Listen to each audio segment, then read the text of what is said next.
111-এর কুশীলব সাবেক সংসদ সদস্য অবসরপ্রাপ্ত লেফটেন্যান্ট জেনারেল মাসুদ উদ্দিন চৌধুরীর বিরুদ্ধে মানব পাচার ও মানি লন্ডারিংয়ের মামলায় আবারও 6 দিনের রিমান্ড মঞ্জুর করেছেন আদালত।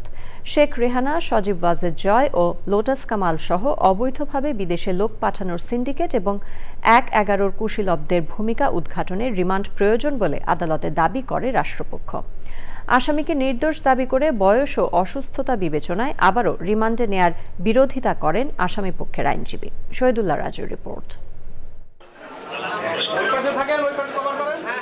রাজধানীর পল্টন থানার মানব ও অর্থ পাচার এবং প্রতারণার মামলায় 5 দিনের রিমান্ড শেষে ফেনী 3 আসনের সাবেক সংসদ সদস্য অবসরপ্রাপ্ত লেফটেন্যান্ট জেনারেল মাসুদ উদ্দিন চৌধুরীকে দুপুরে কড়া নিরাপত্তায় আদালতে হাজির করে গোয়েন্দা পুলিশ।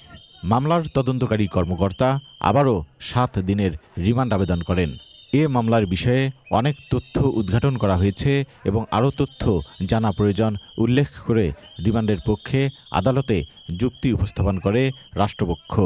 আসামিপক্ষ রিমান্ডের বিরোধিতা করলেও উভয় পক্ষের শুনানি শেষে 6 দিনের রিমান্ড মঞ্জুর করেন আদালত।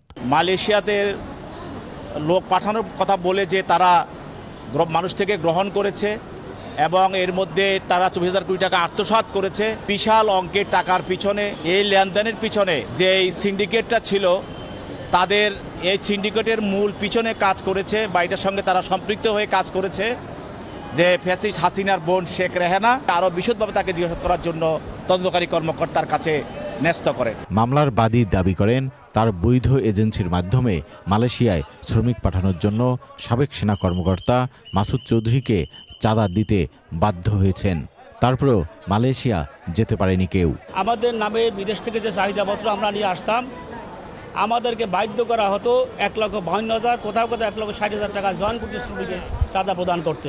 মাসুদ উদ্দিন চৌধুরীর বিরুদ্ধে বৈষম্য বিরোধী ছাত্র আন্দোলনের হত্যা মামলা সহ 11টি মামলা রয়েছে। গত 24শে মার্চ তাকে বারিধারার বাসা থেকে গ্রেপ্তার করে গোয়েন্দা পুলিশ। Shahidullah Raju, channel I, Dhaka. 200-র বেশি সার্ভিস ও ফিচারে লেনদেনের সব বিকাশ অ্যাপে সম্ভব।